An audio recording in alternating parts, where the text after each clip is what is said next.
Côte d'Ivoire, mais le conflit qu'il y a eu, puisque c'est de là qu'on est parti, entre les Camerounais et les Ivoiriens, m'a inspiré 2 ou 3 petites choses. Je me suis dit, quand il m'a envoyé cette affaire, j'ai un peu regardé 2 ou 3 choses, je me suis dit, est-ce que ces gens connaissent vraiment la Côte d'Ivoire? Est-ce qu'ils connaissent le Cameroun? C'est un petit jeu auquel vous et moi on va se prêter. Vous connaissez votre pays? Je connais mon pays. L'histoire de votre pays?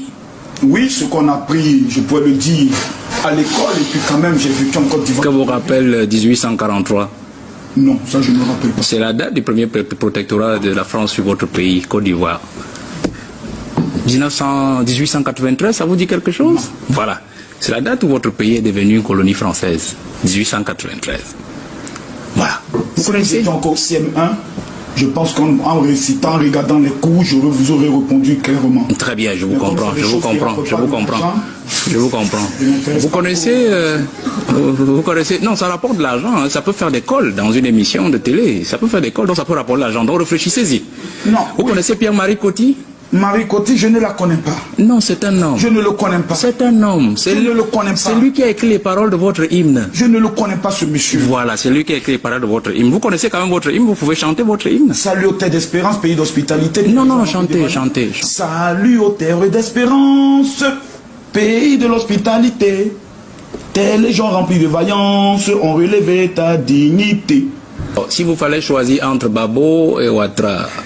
Les yeux fermés, vous connaissez? C'est Ouattara. Bien sûr. Qui est le plus patriote des deux? C'est Ouattara. C'est Ouattara? Oui. Les raisons? Les raisons, c'est que le président Laurent Gbagbo, présenté comme étant un patriote, un panafricain, a renouvelé tous les contrats de Bouygues et de Bolloré. Tout il a donné aux Français.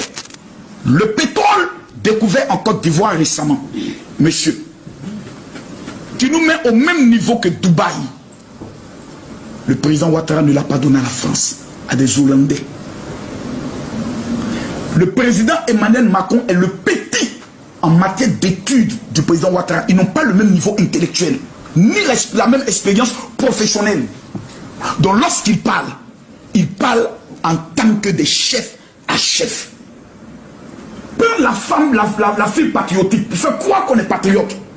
Et puis renouveler. Voyons l'armée française tuer des Ivoiriens et dire ce n'est pas la France qui attaque la Côte d'Ivoire pendant que tout le monde voit la France nous attaquer. Pour moi, j'estime que tu n'es pas patriote. Alors, je suis très content parce que vous êtes entré dans cet élément. Là, la société hollandaise dont vous parlez, on va taire le nom. Mais elle est détenue à 65% par une entreprise française. Donc, en fait, Ouattara donne aux Français. Donnez-moi le nom. Non, j'ai dit on ne donnera pas le nom. Non. Je veux qu'on me donne le nom. Non, on ne donnera pas le nom. Non, c'est important. Vous irez vérifier. Qui avait évoqué la société hollandaise. Mais non, vous savez, c'est important.